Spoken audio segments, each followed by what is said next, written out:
بلدیہ عظمیٰ کراچی اور بیوہ کے ریٹائر ملازمین اور خصوصاً پینشنرز کے لیے جو گزشتہ کراچی میں احتجاج کیا گیا تھا، اس کے بعد سے سندھ بھر میں دھنا دھن یعنی دما دم ماس قلندر کی آوازیں آ رہی ہیں۔ پورے سندھ سے یکجان زبان ہو کر لوگ ریٹائر ملازمین اور پینشنر کے لیے ہم یکجہتی کا اظہار کر رہے ہیں اور بلدیہ عظمیٰ کراچی اور سندھ حکومت سے مطالبہ کر رہے ہیں کہ ان کے مسائل فوری طور پر حل کیے جائیں۔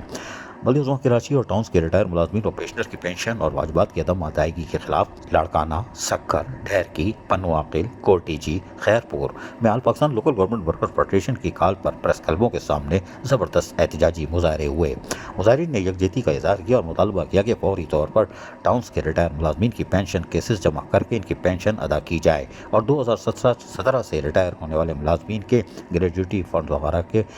فوری طور پر ادائیگی کی جائے، جو کہ 14 ارب سے زائد ہو چکے ہیں اور لوگ ریٹائر ہو رہے ہیں۔ 40 سے زائد ملازمین مر چکے ہیں، جبکہ پینشنر 3 سال پہلے ریٹائر ہوئے تھے، لیکن 16 اکتوبر 2023 سے بند کھڑکی کے بعد مزید 4 سال سے وہ فاقہ کشی کا شکار ہیں۔ مظاہرین نے کہا کہ احتجاج کے دائرہ کار کو مزید بڑھا کر کراچی کے ریٹائر ملازمین اور پینشنر سے کھل کر یکجہتی کا اظہار کیا جائے گا۔ عزیز عارف، KBS بلدیاتی نیوز کراچی۔ ایسی ہی خوبصورت ویڈیوز فیوچر میں حاصل کرنے کے لیے ریڈ بٹن پر کلک کر کے اور بیل آئیکن کو پریس کر کے ہم سب کے سبسکرائبر بننا مت بھولیے۔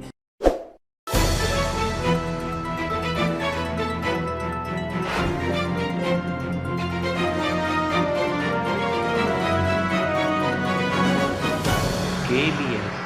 بلدیاتی نیوز